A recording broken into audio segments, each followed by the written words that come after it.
Pues muy buenas tardes a todos los que nos están acompañando.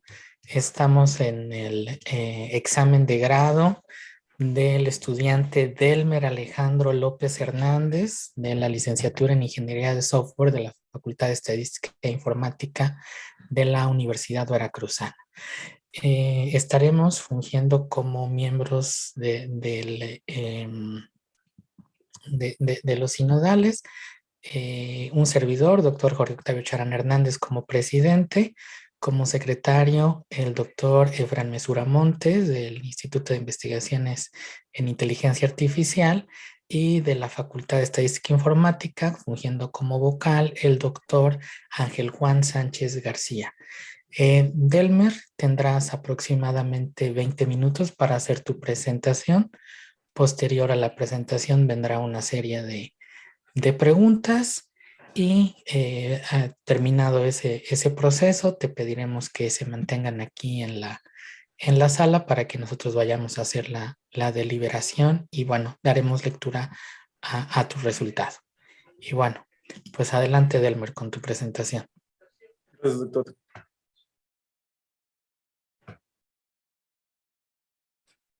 Tomo tiempo. Y bueno, muy buenas tardes a todos. Mi nombre es Delmer Alejandro López Hernández. Mis directores, doctor Octavio Charán Hernández, doctor Efraín Mesura Montes, y mi sinodal, doctor Ángel Juan Sánchez García, presentando la tesis titulada Clasificación de requisitos de software mediante un enfoque neuroevolutivo en la modalidad de tesis. En esta presentación estaremos cubriendo la siguiente agenda, empezando por la introducción, el trabajo relacionado, el problema, los objetivos, el método, el alcance y las limitaciones, los experimentos y los resultados realizados durante la tesis, las conclusiones y finalmente el trabajo futuro. Como primer paso, damos introducción a lo que son los requisitos de software, los cuales son más que nada oraciones que dirigen el desarrollo de software y se dividen en dos grandes principales grupos. Los requisitos funcionales, que son oraciones que describen comportamiento de un sistema. Por ejemplo, el sistema debe actualizar la pantalla cada 60 segundos. Y del otro lado, los requisitos no funcionales, que son oraciones que describen propiedades. Como por ejemplo, el sistema debe estar disponible el 95% del tiempo. También tenemos la taxonomía de los requisitos, los cuales, además de tener esos dos grandes grupos, que son los requisitos funcionales y los no funcionales, los requisitos funcionales pueden estar divididos en los requisitos de sistema, y centrándonos más en los requisitos no funcionales, estos pueden ser requisitos de calidad, más específicamente los atributos de calidad, como disponibilidad, como seguridad, entre otros, también reglas de negocio y restricciones. También una pequeña introducción hacia los algoritmos evolutivos y redes neuronales, que es lo que trata esa tesis también. Tenemos que un algoritmo evolutivo está inspirado en la evolución de las especies y resuelve problemas de optimización. Este algoritmo trata de generar una población inicial y a través de ella la va evolucionando para encontrar un mejor resultado a través de las épocas. Y del otro lado tenemos las redes neuronales, los cuales están inspirados en las neuronas del cerebro, y es aplicado en problemas de clasificación, procesamiento de imágenes, reconocimiento y entre otros problemas también. El problema del que partimos es que los requisitos forman parte del desarrollo de software desde el principio y estos son escritos en un lenguaje natural. También los requisitos obtenidos durante la parte de licitación de requisitos son analizados manualmente por el ingeniero de requisitos y estos deben ser clasificados entre funcionales y no funcionales manualmente.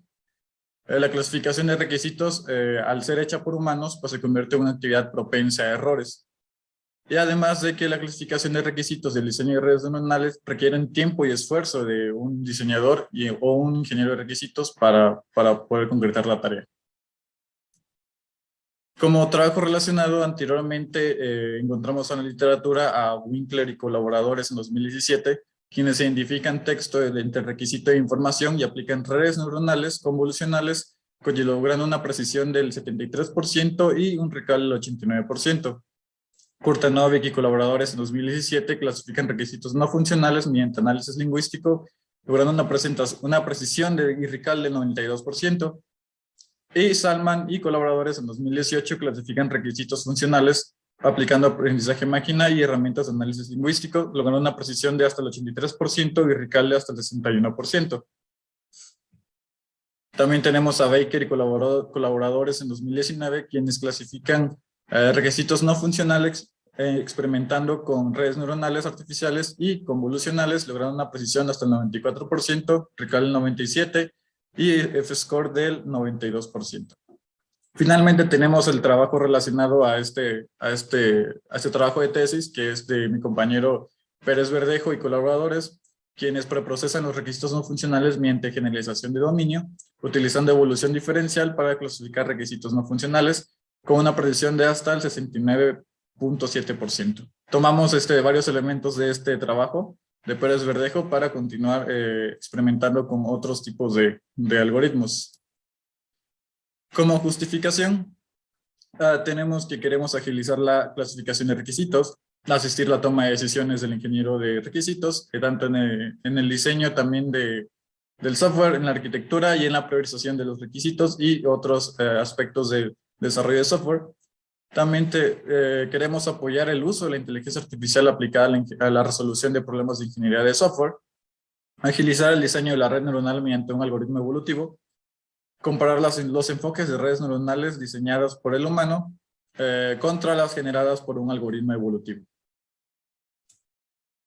Partimos de la siguiente hipótesis, que consiste en que se pueden clasificar los requisitos de calidad mediante un algoritmo de neuroevolución con un resultado competente.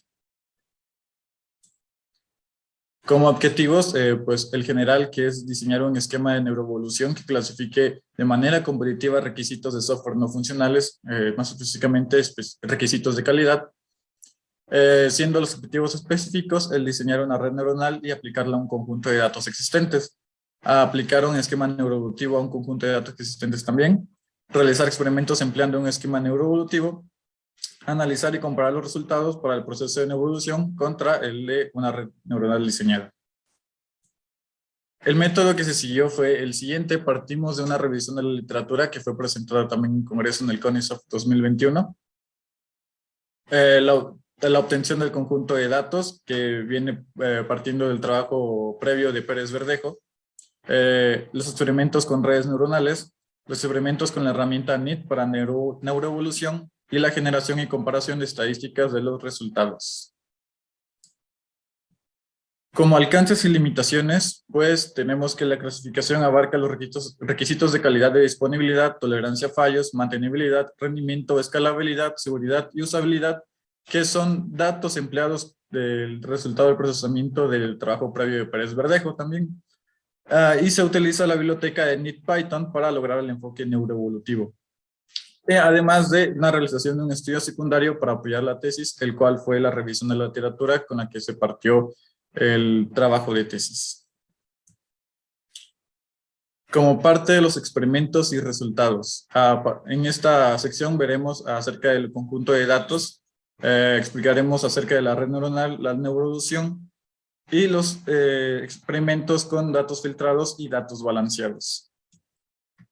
Como primer parte es necesario explicar de dónde vienen los datos que estamos utilizando. Como mencioné, utilizamos elementos del trabajo previo de Pérez Verdejo, en este caso el conjunto de datos que él creó, y este conjunto de datos consiste en los siguientes tipos de requisitos. Se compone de un 2% de requisitos de tolerancia a fallos, 11% de disponibilidad, 7% de mantenibilidad, 25% de rendimiento, 6% de escalabilidad, 24% de seguridad y 25% de usabilidad. Como vemos, es un conjunto de datos que está desbalanceado, o sea, tiene más registros de una clase que de otra, siendo estas tres clases, usabilidad, seguridad y rendimiento, las que tienen más registros. El proceso por el cual Pérez Verdejo transformó los requisitos fue el siguiente.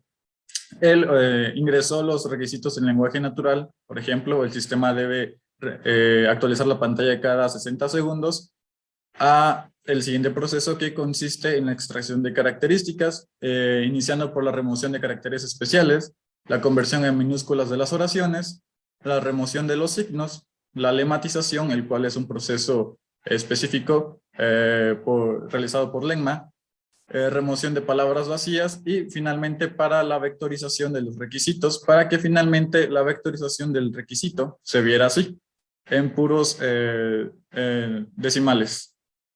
Este por sí solo es un requisito representado en vectores y tiene 148 elementos, y en la base de datos pues hay 630 elementos de estos. Partimos ahora con los experimentos con la red neuronal, y para introducirnos a la red neuronal es necesario entender cómo funciona. El algoritmo de una red neuronal pues tiene dos partes. El primero pues el algoritmo de feed-forward, el cual introduce todos los datos a través de todas sus conexiones previas para luego ser multiplicadas por sus pesos, sumadas el resultado de toda esa operación, para luego ser activada y luego dar una salida. Esta salida pasa a otra neurona y puede repetirse este proceso.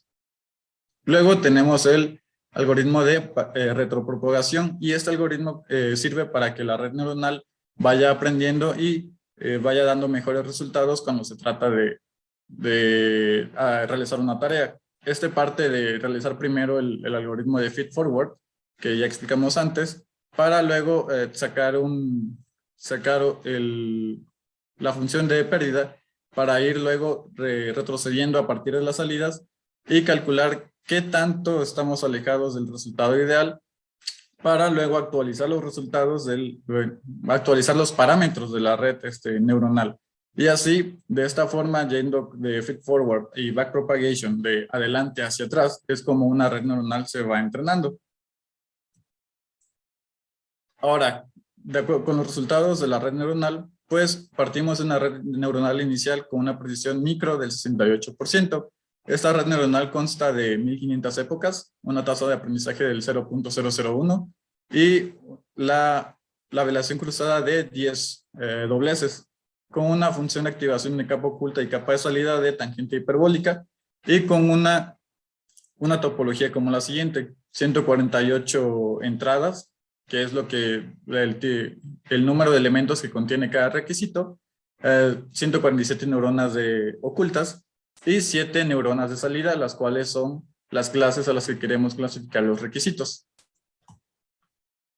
Como después de una serie de experimentos, la red neuronal final obtuvo una precisión micro del 70.9% y una precisión macro del 59.3%, con las épocas, un número de épocas de 2500 épocas y una tasa de aprendizaje del 0.006, con igual 148 neuronas de entrada, 25 neuronas de salida, de ocultas, y 7 neuronas de salida. Nótese que aquí el número de neuronas en capa escondida pues redujeron drásticamente de 147 a 25 neuronas, dándonos a entender que este problema tiende a utilizar menos neuronas en la capa oculta. Como siguiente, experimentamos con el algoritmo neuroevolutivo, es decir, la evolución de redes neuronales. En este caso, pues la neuroevolución es un algoritmo genético que soluciona problemas de optimización. Esta evoluciona redes neuronales, como ya anteriormente habíamos dicho, evolucionando pesos, conexiones, nodos, funciones de activación y funciones de agregación. Para lograr este enfoque, se utilizó la librería de init de Python. Por ejemplo, de cómo puede funcionar la neuroevolución, tenemos las imágenes de aquí, en el cual una red neuronal como esta pasa a ser mutada agregando una conexión como esta. Es decir, de 5 a 3 que no había una conexión, pasa a haber una conexión. Mientras que también puede evolucionar de la siguiente manera, agregando nodos. De esta forma, de 5 a 3 que no había, de 4 a 3 que no había una conexión, se agrega un nodo, se agrega un nodo de 4 a 3, siendo este el nodo 6. Y así pasa con otros parámetros como los pesos. Para este experimento obtuvimos un esquema final con una precisión micro del 59%, un poco por debajo de lo que fue la red neuronal. A diferencia que esta neuroevolución obtuvimos una topología con una capa oculta de 7 neuronas, mucho menos también que la red neuronal que obtuvo 25 neuronas. Aquí partimos de una población de 50, hicimos 1500 generaciones, una probabilidad de añadir y eliminar nodos del 0.7 y 0.5, al igual que la de añadir conexiones, eliminar conexiones de 0.7 y 0.5, con una conexión inicial completa, es decir, todas las neuronas iban conectadas como se muestra en la imagen de la izquierda. Partimos con 0 nodos escondidos y terminamos con 7 nodos, 7 neuronas escondidas, con una probabilidad de mutación de pesos de 0.8 y de vías de 0.8 también. A partir de aquí, como vimos que queríamos todavía acercar el resultado de la neuroevolución al de la red neuronal diseñada, pues decidimos hacer una selección de características de nuestro conjunto de datos y sí, seleccionamos cuatro técnicas de selección de características de filtrado, que es de las más, digamos que rápidas para hacer. El primero fue Correlation Based Feature Selection, el Fast Correlation Based Filter, el Maximum Relevance, Minimum Redundancy, y el método de Relief. Los resultados fueron los siguientes. Con CFS que obtuvimos 27 características, obtuvimos una precisión micro y macro de 0.65 y 0.56 para la red neuronal, 0.55 y 0.3 para la neuroevolución. Es decir, mucho menos de lo que originalmente obtuvieron los algoritmos inicialmente. Con FSBF de 19 características obtuvimos 0.6 y 0.4 en una red neuronal y la neuroevolución del 0.5, 0.3, es decir, también menos que lo obtenido inicialmente. También con MR 0.6, 0.5 con la red neuronal, 0.5 y 0.3 en la neuroevolución, también menos a lo que habíamos obtenido en nuestro esquema original, y 0.7 y 0.6 y 0.5 y 0.25 con la neuroevolución en el algoritmo de Relief. Pues se acercó todavía más y aquí notamos también que utilizamos 104 características a diferencia de los otros filtros que fueron filtrando como de 30 características cada uno. Vamos a entender que todos los datos que teníamos más bien atributos que tenía cada requisito eran necesarios para lograr digamos que un puntaje alto en la clasificación. En los experimentos balanceados constaron de eliminar las clases que causaban desbalance, dejando al final las 3 clases que anteriormente mencionamos que estaban más balanceadas. Y pues notamos que la red neuronal se mantuvo robusta ante este cambio, es decir, de 6 clases con una precisión macro de 0.71 a 3 clases, se mantuvo cerca de ese resultado hasta un 0.79. Mientras que la neuroevolución hubo una mejora un poco mayor con respecto a la red neuronal, pues con 6 clases obtuvimos 0.32 de precisión macro y 0.5 de precisión micro, mientras que con 3 clases obtuvimos 0.64 y 0.65. Es decir, una mejora casi más del doble en la precisión macro en la neuroevolución. Una comparativa gráfica de lo que fueron los resultados de este experimento son estos. Estos dos pertenecen a la red neuronal diseñada por el humano, el cual se mantuvo entre el 0.7 y el 0.8, mientras que la neuroevolución tiene estas dos líneas, partiendo de 0.5 y 0.3 hasta lograr una mejora mucho mayor con respecto al número inicial de clases que fueron 7. Por consiguiente, hicimos una afinación de la neuroevolución con datos balanceados, es decir, cada conjunto de datos balanceado, es decir, con 6, 5, 4, 3 clases, se fueron afinando sus parámetros, es decir, que se fueron buscando los parámetros que mejor le caían al esquema para lograr un mejor resultado. El mejor resultado para las 6 clases fueron de 0.36 en precisión macro, 0.44 para 5 clases, para 4 clases fueron de 0.57 Y tenemos una mejora aquí notable de 3 clases con 0.73 de precisión macro. En la gráfica de la derecha podemos notar también que el azul pertenece a la neuroeducación con esquema inicial, el de en medio pertenece a la neuroeducación pero con el esquema afinado, y finalmente la red neuronal. Podemos ver que conforme se iban disminuyendo el número de clases, se iba balanceando el conjunto de datos, el esquema de neuroeducación afinado pues se iba acercando al de la red neuronal. Como conclusiones, pues tenemos en la primera parte que se simplificó la red neuronal diseñada, reduciendo de 147 neuronas escondidas a 25 neuronas, dando una tendencia a disminuir el número de neuronas en la capa oculta. La selección de características aplicada al conjunto de datos no fue el camino, no le dimos seguimiento porque no mostró mejoras en su rendimiento.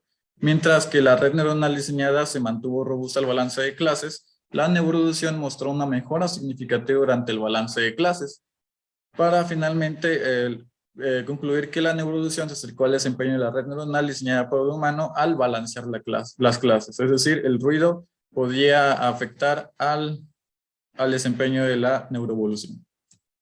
Como trabajo futuro proponemos 3 líneas. La primera es la comparación del preprocesamiento del conjunto de datos con una técnica diferente, ya que Pérez Verdejo utilizó TF-IDF para vectorizar sus requisitos. Podríamos utilizar tal vez otro algoritmo como BERT o ingresarlo tal vez a una red neuronal convolucional. También la generación de datos artificiales para el balanceo de clases. Esto fue algo que se discutió durante la realización de la tesis, pero no quisimos afectar el conjunto de datos original y por eso proseguimos a querer mejorar el rendimiento balanceando las clases, quitando los registros que causaban el desbalance. Y finalmente la implementación del algoritmo de backpropagation en el proceso de neuroevolución. Esto debido a que el algoritmo que utilizamos no hacía backpropagation, sino que hacía así evolucionaba las redes neuronales tal como lo haría un algoritmo evolutivo convencional, es decir, que no se apoyaba de otra técnica más que de sí mismo. Entonces, al ingresar el backpropagation, lo que pretendemos es, o bueno, la idea que se tiene es al momento de que se selecciona la mejor red neuronal de la época, pues esta se entrena para ir mejorando su resultado y pasa a la siguiente generación para así generar nuevos individuos con mejores rendimientos. Y pues eso es todo de mi parte. Pasamos a la sección de preguntas. Muchas gracias, Delmer, por tu presentación. Si quisiera iniciar con la ronda de preguntas, el doctor Ángel Juan, adelante. Ok, doctor, muchas gracias. Bueno, antes que nada, gracias, Delmer, por tu presentación y por tu trabajo, al menos lo que yo puedo observar en tu documento. Fue un trabajo muy completo, muy exhaustivo y bueno, en ese sentido yo te quisiera hacer preguntas en 4 aspectos. Sí.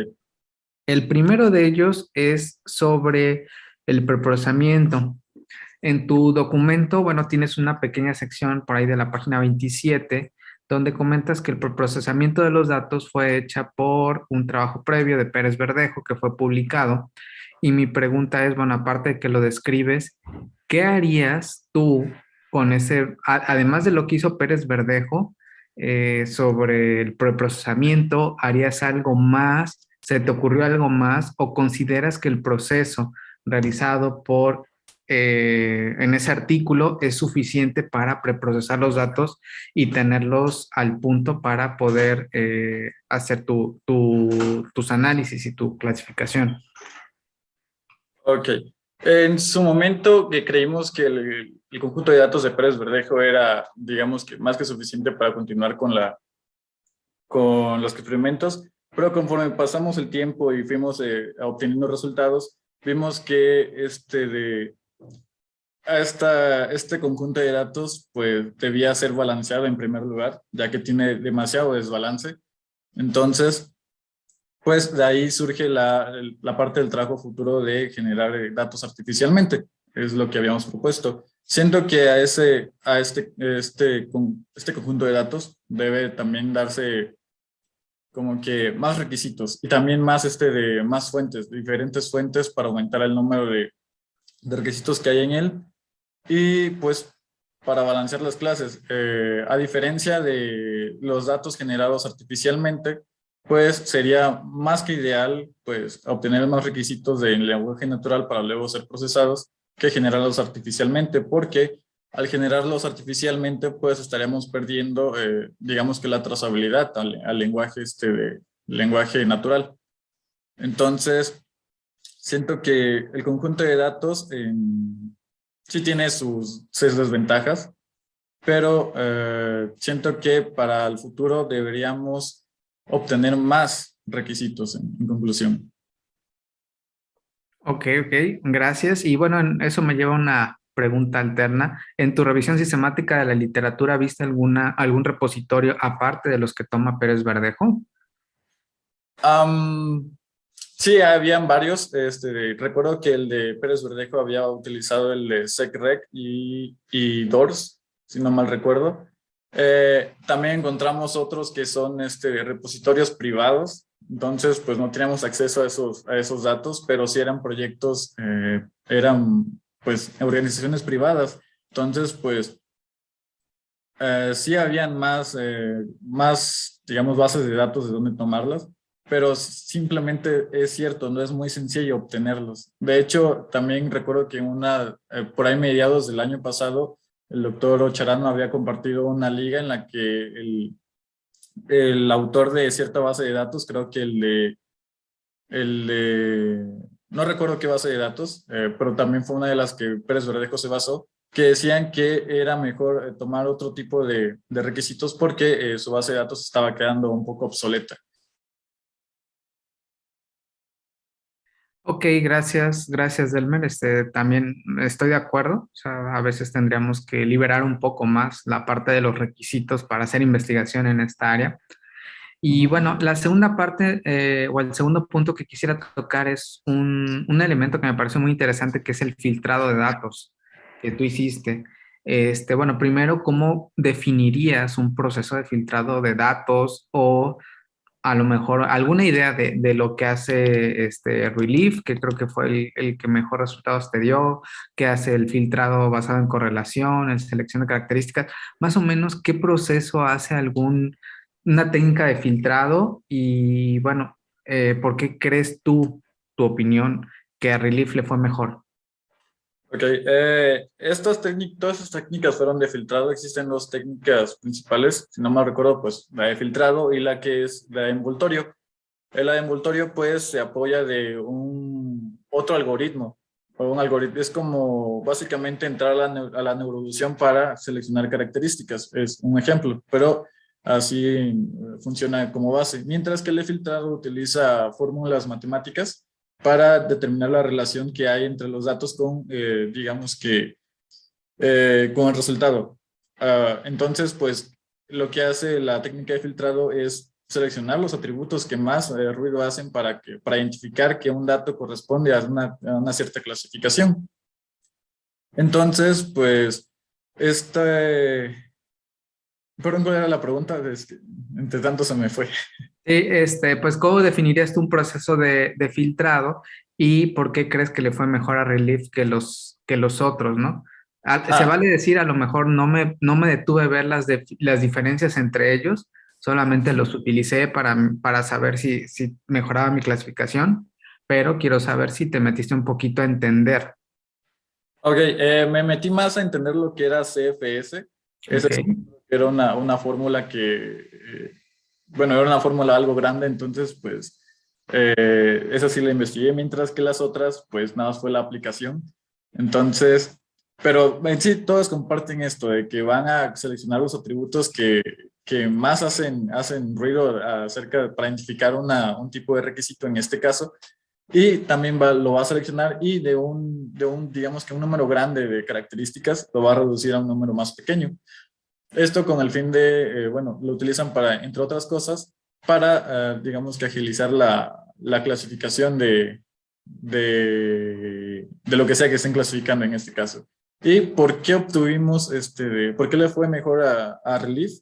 Es básicamente porque, pues como notamos, entre menos características teníamos, menos información tenía el clasificador para saber qué tipo de requisito era. Entonces, pues todos los demás de métodos de filtrado obtuvieron entre 19 y 32 de características, lo cual no era suficiente para saber qué tipo de requisito era, mientras que Relief mantuvo de 148, mantuvo 104, solamente eliminó unos pocos y también por poco alcanza también al esquema inicial tanto de la red neuronal como la neuroevolución. Entonces, creo que el éxito bueno, el rendimiento destacado de Relief fue por eso, porque dejó más información al clasificador y por lo tanto, pues hizo una mejor clasificación.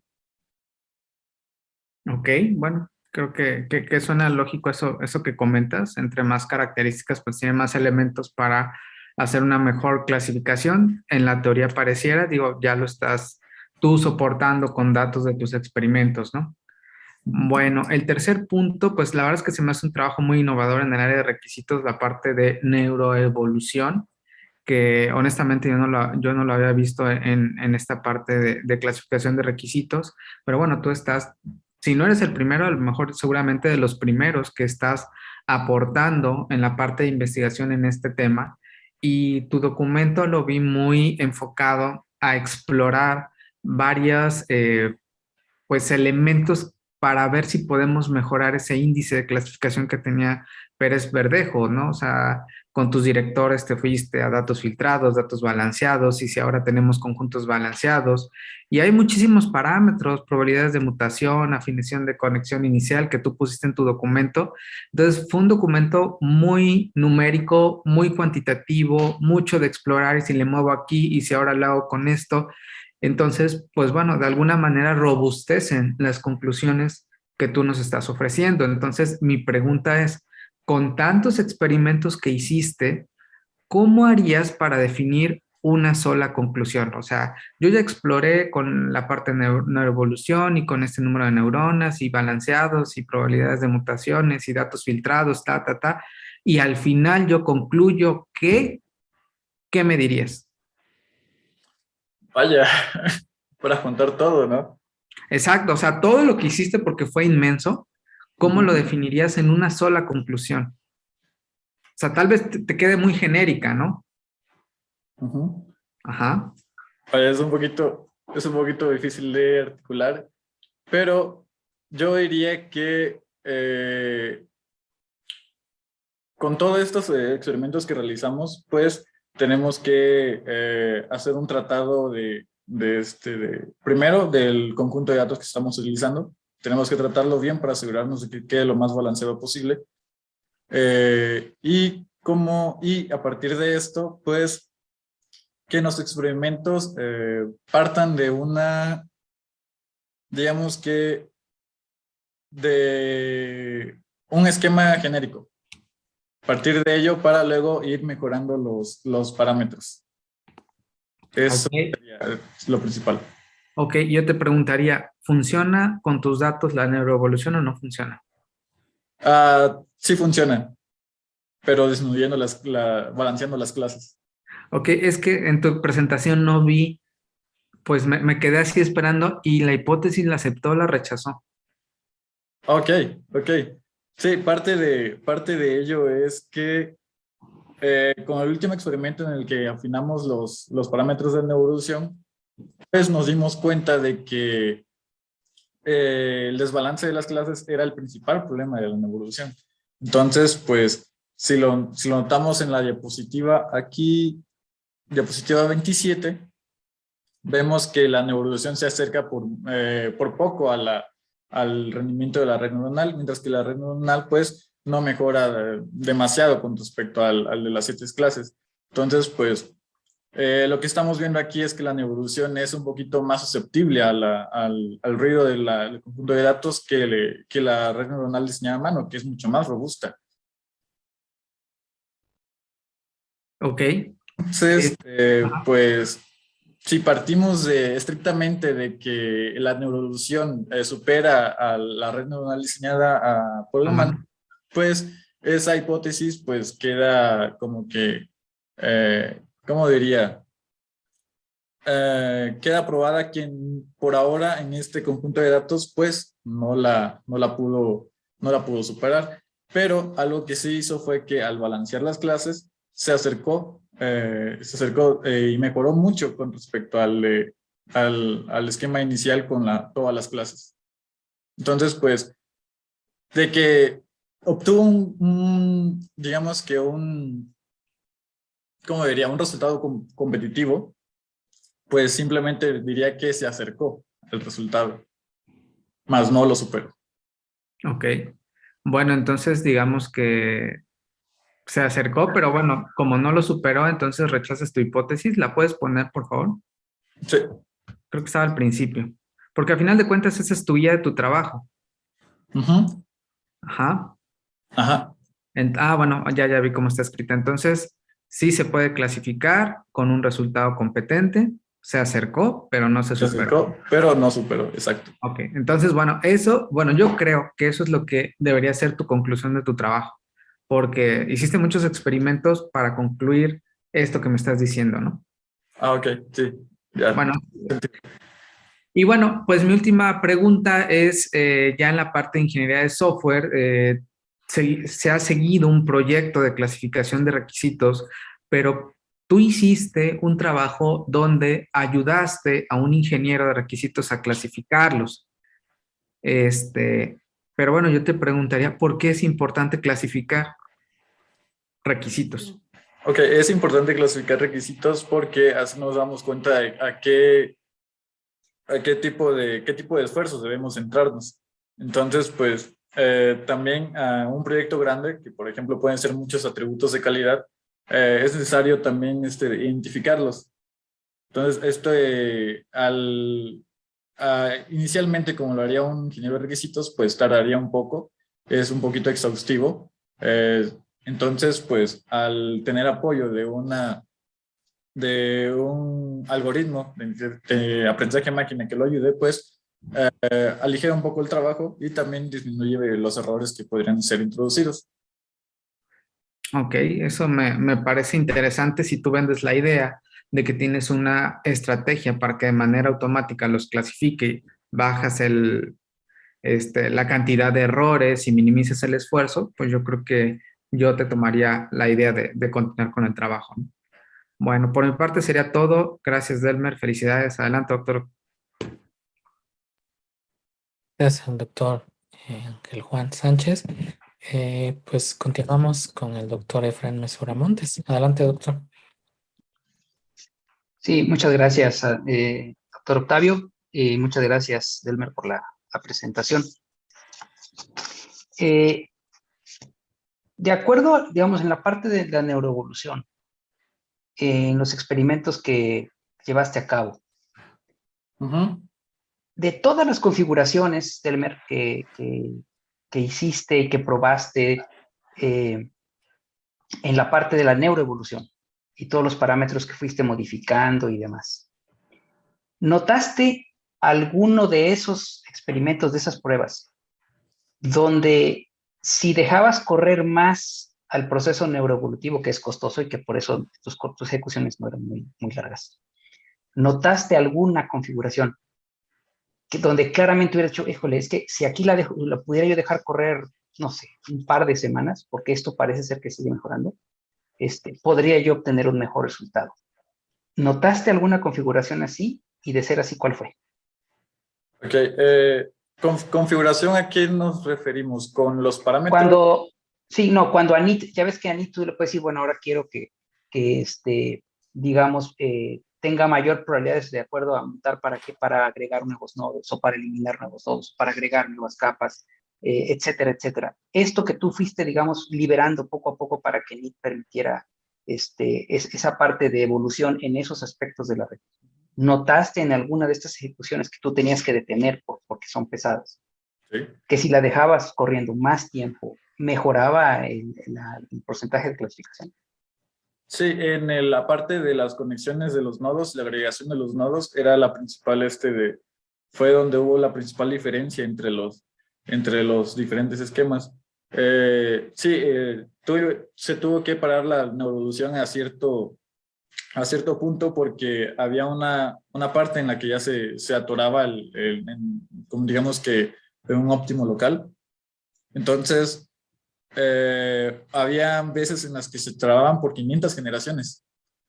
Pero sin embargo, después de 500 generaciones podría haber otro resultado. Y esto se notó más en donde hicimos una configuración en la que partimos de cero. No hubo nodos, no hubo conexiones. Eran nada más nodos de entrada, nodos de salida. Entonces nosotros dejamos al algoritmo evolucionar ir agregando los nodos y las conexiones, tal forma que se iba creando una red un poquito distinta, porque esta red neuronal no era una red neuronal digamos que convencional de todos los nodos de entrada se iban a conectar con la siguiente capa. Era una red recurrente. Entonces, pues había veces en las que el nodo se conectaba a sí mismo y daba digamos, una topología muy extraña. Eran como que por esta parte iba creciendo todavía más y por esa parte no se conectaba mucho. Por lo que creo que si hubiésemos dejado todavía más tiempo de ejecución, no sé, varios días, semanas, pudimos haber obtenido un resultado muy interesante. Entonces, pues, la configuración de no tener nodos escondidos ni conexiones sería como que digamos que la configuración para ver si podrías mejorar. Ok, ok. Ese es un dato interesante porque, bueno, por ahí podría, digamos, ya esta exploración que hiciste de posibilidades, tal vez ya centrarse sobre esta donde tú encontraste esa evidencia y eso es importante. Ya de manera parcial me respondiste mi siguiente pregunta, pero bueno, a ver, ¿qué coincidencias encontraste y qué discrepancias encontraste en el proceso neuroevolutivo con respecto al tipo de red que obtenías con la neuroevolución, con respecto al tipo de red que obtuviste con la experimentación que diseñamos a mano, ¿no? Donde, pues, digamos, el ser humano se encargó de hacer sus experimentaciones para obtener una red. Al final obtuviste una red que le iba, Sí. pues, digamos, ligeramente mejor que la que ya se tenía. Esa red, con respecto a las que la neuroevolución te fue otorgando, ¿qué similitudes y qué coincidencias hubo? ¿Y qué de plano, qué discrepancias hubo en las arquitecturas que encontraste y en sus diseños? Ok, los resultados de la evolución fueron muy variados. Hubo resultados que se parecían mucho a la red neuronal diseñada por el humano, que tenían conexiones de capa a capa consecutivamente y que tenía capas ocultas. Entonces, en eso se parecían. Sin embargo, lo que más se destacó o se diferenció la neuroevolución fue que fue agregando nodos que no iban como que, como la imagen que teníamos de la topología en la presentación, que iba de aquí una capa, otra capa, sino que era una capa, un nodo por acá, por acá, por acá, por acá, hasta salir. Entonces, era una topología un tanto diferente. Y también hubo, pues, resultados, como decía, que eran recurrentes, que se conectaban a la capa anterior tal vez, al mismo nodo tal vez. Y pues, en conclusión, la red neuronal, bueno, la neuroevolución, obtenía topologías un tanto diferentes, muy extrañas a la vista del ojo humano, pero que digamos que trataban de seleccionar también los atributos que más ruido hacían para identificar los clasificadores. Entonces, pues, así como servía como para clasificar la neuroevolución, también la neuroevolución servía para, digamos que notamos como un comportamiento de extracción de características allí. Ok, bien. Y con respecto a las funciones de activación, ¿eso notaste alguna diferencia? ¿O alguna Ahí sí similitud? hubo mucha diferencia. Probamos con la función de activación sinusoidal, la rectilínea unificada y la función tangente hiperbólica. Entonces, todos estos funciones de activación, la que menos rendimiento tuvo, un rendimiento mucho menor, fue el sigmoidal, que en un inicio se pensó que iba a ser la ideal, pero los experimentos demostraron que no. La ReLU también quedó a deber un poco, y la que mejor tuvo resultados y superó a todas estas dos funciones de activación fue la tangente hiperbólica. Tanto en la revolución como en el diseño a mano. Así es. Recuerdo que la sigmoidal obtenía resultados pobres en el caso de la red neuronal del 0.5 de precisión micro y macro, mientras que en la red de la neuroevolución obtenía resultados por debajo del 0.2. Mientras que ReLU se acercaba a resultados del 0.60 y 65 en la red neuronal, mientras que en la neuroevolución pues se quedaba en el 50. Y pues con la tangente hiperbólica logramos esos resultados que se presentaron en la tesis, que fueron los mejores resultados reportados. Y estos resultados pues no se combinaron con otro tipo de función de activación. Ok, muchas gracias, Elmer. Del preprocesamiento que hiciste, trataste con selección de características, trataste de hacer un balanceo, digamos, muy sencillo, ¿no? En términos de eliminar elementos de las clases que tenían más datos. Digamos, platícame tu experiencia en ese sentido, porque pues de eso, digamos, en la carrera eso no habías visto nada de preprocesamiento de datos. ¿Qué tan complicado fue? ¿Qué tan sencillo fue esa parte? A ver, platícame particularmente de eso. Claro, en efecto no tenía nada de experiencia en la selección de características, sobre todo en pues nunca lo había visto en sí. Entonces, pues pedimos ayuda a un tercero, el doctor Rafael, y él me ayudó a comprender me enseñó lo básico acerca de la selección de características. También me apoyó mostrándome una biblioteca de Java, que es Weka, que ya tiene muchos de estos algoritmos, digamos que implementados, listos para usarse. Entonces, pues yo nada más tuve que leer sobre lo básico, la teoría, y ya con ayuda de estas bibliotecas, pues se obtuvieron los conjuntos de datos con filtrado. Ok, entonces digamos, tu preparación como ingeniero de software con los conocimientos de ella te permitieron un tema, digamos, desconocido, tratarlo de abordar y después ocuparlo, ¿no? Según, tenías esa formación. Así es, y con la facilidad que ahorita tienen las bibliotecas para usarse, pues no fue muy complicado emplearlos. Muy bien. Y ya, mi última, pues no es pregunta, sino más bien que nos platiques. ¿Cuántas publicaciones se generaron de tu tesis? ¿En dónde las presentaste? Y muy brevemente que nos digas, bueno, ok, ¿qué diferencia encontraste entre hacer tu tesis y después escribir una publicación derivada de tu tesis? Ok, se generaron 2 publicaciones. La primera para el Conisoft 2021 presentado en San Diego, de modalidad virtual, la cual es una revisión de la literatura acerca de las redes neuronales y en la clasificación de requisitos. En esta, pues, identificamos las redes neuronales que hay en el estado de arte en los últimos 5 años, acerca de cómo clasificar requisitos con redes neuronales, y entre otras técnicas, y pues obtuvimos que las más populares fueron la Naive-Bayes, el Super Vector Machine y las redes neuronales.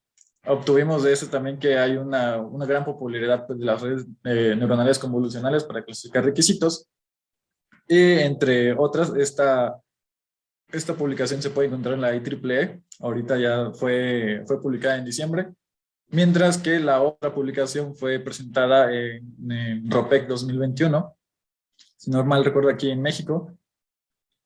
Y, disculpa. Y luego, pues, esta fue publicada ahora en enero y esta consta se titula Clasificación de requisitos utilizando redes neuronales poco profundas. Entonces, pues, todo lo que fue el capítulo 2 de la tesis fue como que sintetizado para hacer esta publicación y fue presentado pues ya creo que en noviembre de 2021. Y también se puede encontrar en el repositorio de la IEEE. Bueno, como diferencias entre escribir la tesis y escribir una publicación, pues sí se siente muy diferente porque en la tesis pues vas escribiendo con mucho, demasiado detalle acerca de lo que estás haciendo y además pues es un poco como que tienes más libertad en cuestión de los lineamientos del formato, mientras que escribir una publicación es un poquito, tienes que ser mucho más específico y coherente con lo que estás escribiendo, porque tienes no tienes tanto espacio para escribir. También tienes que ser directo con los resultados y no tienes que adornar mucho tampoco lo que estás escribiendo. Y pues digamos que una publicación pasa a ser revisada no solamente por tus propios autores, que en este caso fueron mis directores y el sinodal Ángel Sánchez, sino que pasa a ser revisado por otras personas. Entonces, pues esto aumenta la calidad de lo que tú estás escribiendo. Y pues obviamente te mandan correcciones y tú tienes que ir corrigiendo para mejorar tu publicación para el final. Muy bien, Delmer, pues felicidades por ese par de publicaciones y por el trabajo que realizaste. Muchas gracias. Gracias, doctor Octavio. Gracias al doctor Efraín. Bueno, pues varias de las preguntas que te hicieron, Delmer, eran algunas que yo tenía en el tintero. Pero bueno, tratando de que ahondes quizás un poco en la relevancia de lo que tú estás haciendo, de lo que está motivando este trabajo, no sé si me pudieras platicar algo de cómo impactaría tu proyecto en otras actividades del desarrollo de software que no sean de ingeniería de requisitos. ¿Cómo impactaría en otras áreas que no sean requisitos? En otras actividades del desarrollo de software. Otra actividad de desarrollo de software. Ok, podemos identificar a partir de, digamos que en la clasificación de los requisitos, podemos identificar qué requisitos, por ejemplo, de disponibilidad son identificados y con respecto a ello se pueden, digamos que en la arquitectura o en el diseño del software pueden tomarse estos para dar prioridad o diseñar ciertas estructuras que permitan y den prioridad al requisito que ya se clasificó.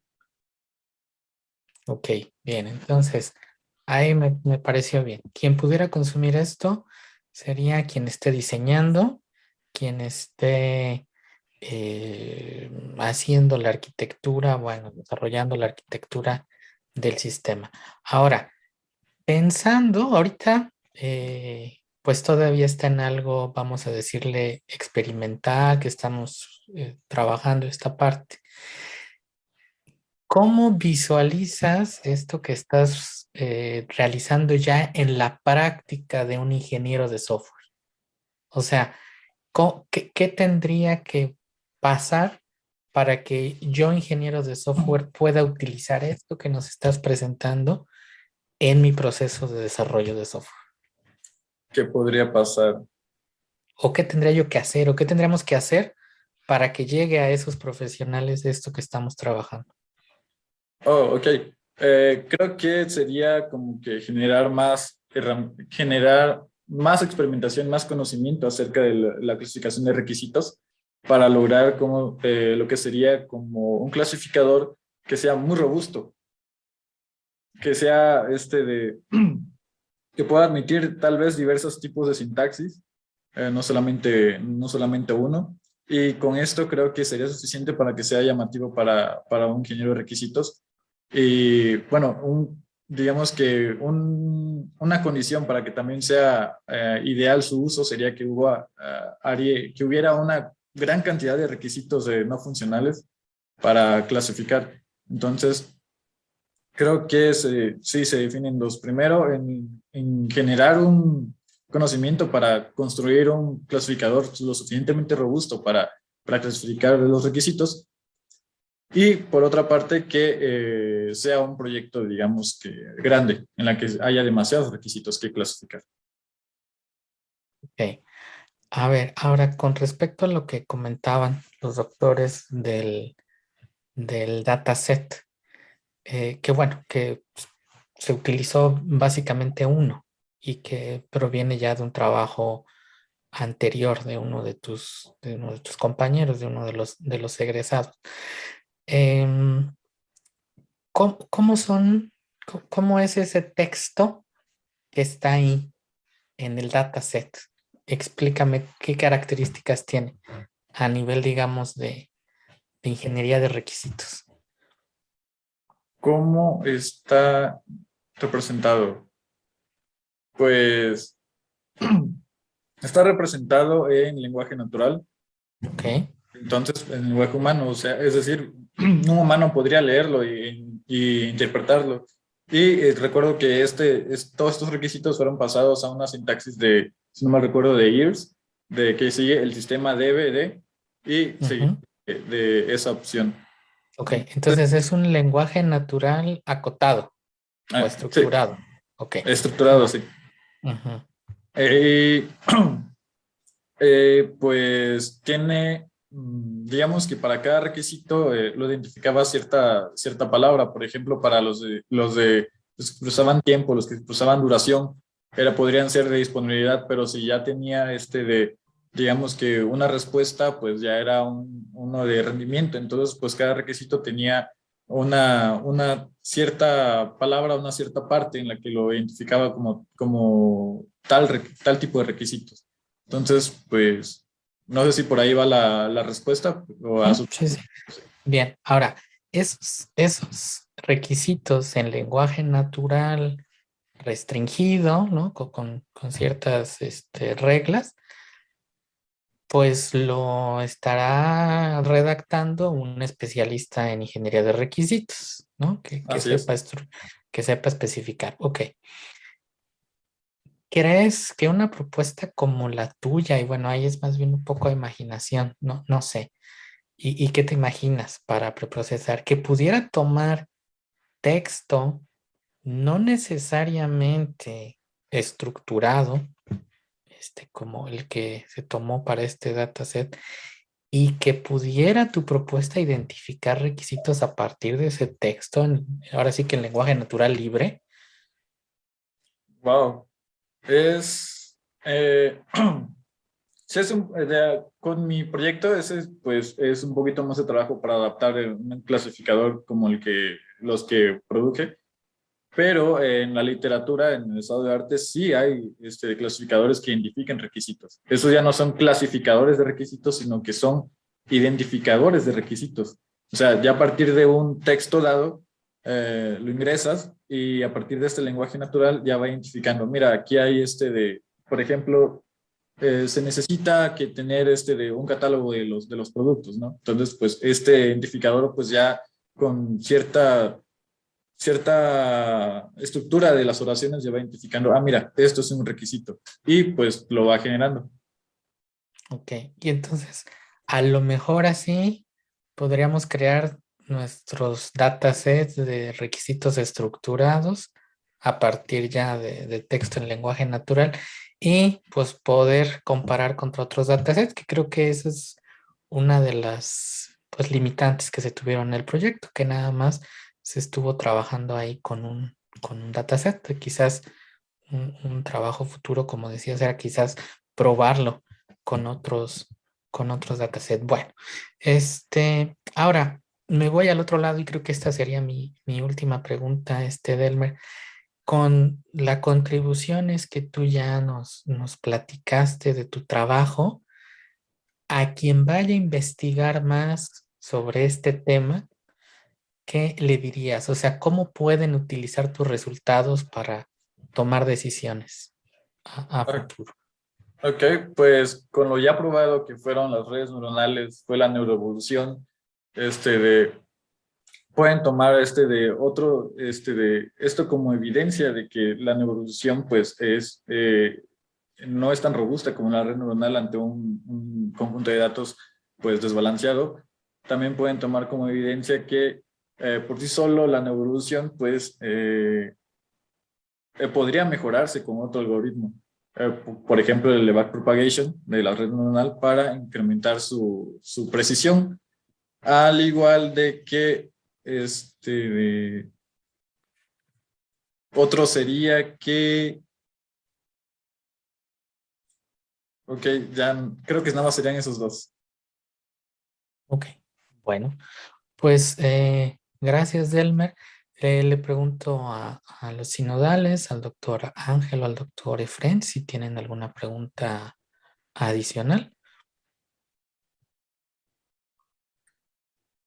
Este, yo sí tendría una rápida, simplemente me causa un poquito de, bueno, aprovechando lo que dijo el doctor Efren sobre tus publicaciones del CONISOF, no sería bueno, no sé, tú dime, terminar de ya que tienes completos los resultados, a lo mejor publicarlos en otro espacio más especializado como un journal, ahora que nos escribieron del CONISOF. ¿Qué tan viable lo ves? Yo creo que sí lo veo viable. Tengo tiempo para hacer unas publicaciones. Depende de, bueno, tiempo, pues sí tengo tiempo para hacer una publicación más y concretar también esta línea de investigación que fue lo de la neuroevolución. Porque yo creo que con base en los resultados que mostraste en ROPEC, todavía hubo otros resultados que no fueron presentados en ese foro. Bueno, a lo mejor tratar de redondear todo tu trabajo en un artículo de un journal, ¿no? Yo creo que da para eso y bueno, pues también es una invitación para que podamos trabajar en esta colaboración, ¿no? Esa Ajá, fue la tarea.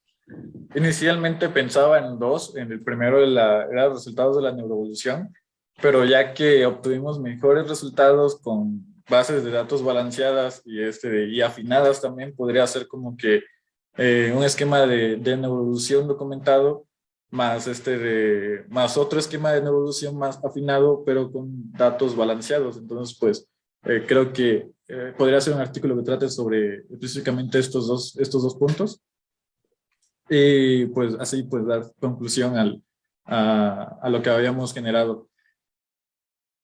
Ok, bueno, pues cualquier comentario que te pueda apoyar, igual que los doctores, pues con mucho gusto. Gracias, doctor Octavio, nada más era esa observación. Muchas gracias. Bueno, pues nosotros iremos a una sala en Teams para la deliberación y bueno, permanezcan aquí conectados en lo que venimos. Gracias. Bueno, pues vamos a dar lectura al acta. Adelante, doctor Efren. Sí, muchas gracias. Bueno, voy a proceder a leer el acta del día de hoy. Universidad Veracruzana, Facultad de Estadística e Informática, acta de defensa de trabajo recepcional para acreditar la experiencia educativa, experiencia recepcional. En la ciudad de Jalapa, Enríquez, Veracruz, siendo las 17 horas del día 8 del mes de febrero del año 2022, reunidos en el Salón de Actos de la Facultad de Estadística e Informática, los integrantes del jurado designados para realizar el examen de la experiencia educativa, experiencia recepcional del alumno Delmer Alejandro López Hernández, matrícula S17012967, con base en el trabajo intitulado Clasificación de requisitos de software mediante un enfoque neuroevolutivo, modalidad de tesis, en la modalidad de tesis, presentado por dicho alumno, aspirante al título de licenciado en Ingeniería de Software, fungiendo como presidente del jurado, el doctor Jorge Octavio Ocharán Hernández, como secretario, el doctor Efren Mesura Montes, y como vocal, el doctor Ángel Juan Sánchez García. Conforme a lo previsto en los lineamientos para el control escolar del modelo educativo integral y flexible y ordenamientos legales de la Universidad Veracruzana, se procede a realizar dicho examen. Una vez interrogado el sustentante por cada uno de los miembros del jurado y recogida la votación, el resultado es el siguiente. Aprobado por unanimidad. Con lo que se da por terminado el acto a las 18:15 horas del día antes mencionado, levantándose la presente acta que firman los señores miembros del jurado. Muchas felicidades, Delmer. Bueno, Delmer, pues igual que el doctor Efren y el doctor Octavio, quiero felicitarte por este gran trabajo que has hecho. Realmente me quedo muy satisfecho, fue un documento muy completo y reconozco que no solamente trabajaste con nosotros, sino todo el conocimiento que te llevas trabajando en el Instituto de Investigaciones en Inteligencia Artificial, fuiste, tomaste cursos, clases, entrevistaste. Entonces, yo creo que eso habla muy bien de tu compromiso y de tu disciplina y ojalá que estas habilidades y actitudes que yo estoy viendo en ti, pues seguramente te van a hacer un buen profesionista, un buen ingeniero de software y bueno, también si están presentes, pues a la familia, que sin duda alguna la familia es una parte importante para, pues, para nuestro crecimiento. También enhorabuena y pues todo mi reconocimiento, Delmer, por tu trabajo. Muchas felicidades. Gracias, doctor. Sí, me uno a las felicitaciones, Delmer. Fuiste un excelente tesista de inicio a fin. Tienes la capacidad de aprender las cosas por tu cuenta. Eso te va a ayudar mucho en tu vida profesional. Digamos, si tienes esa habilidad para ir resolviendo los problemas, digamos, que te van presentando, buscas la manera de resolverlos de manera autónoma y eso también es de remarcarse. Escribes muy bien en inglés, escribes muy bien en español y presentas tus artículos en inglés, eso también es muy bueno. Entonces, creo que a nivel formativo sales muy, muy bien preparado para lo que venga. Muchas felicidades y un placer trabajar contigo, con el doctor Octavio y con el doctor Ángel. Muchas gracias. Gracias, doctor. Igual un placer. Bueno, Delmer, pues ya nada más me queda a mí, pues felicitarte por este ciclo que termina. Bueno, me voy a atrever a decir que terminamos en este momento. Inicié contigo como tu tutor ya desde agosto de 2017, hace 4 años y medio, y pues me da muchísimo gusto ver cómo te has desarrollado, cómo has crecido como persona, como estudiante, como profesional. Siempre fue muy fácil hacer tu planeación para el siguiente periodo. Fuiste un buen estudiante. Después te di clases ya en principios de diseño, y bueno, por ahí se me olvida. Creo que desarrollo sistemas en red. Y bueno, al También. parecer te gustó la mala vida y seguiste acá desarrollando la tesis. Pero pues muchísimas felicidades, Delmer. Creo que hiciste un muy buen papel. Siempre es un compromiso, bueno, un honor, pero también un compromiso que trabajemos con el Instituto de Investigaciones en Inteligencia Artificial, con el doctor Efren, y pues creo que cumpliste muy bien representando a la licenciatura en Ingeniería de Software.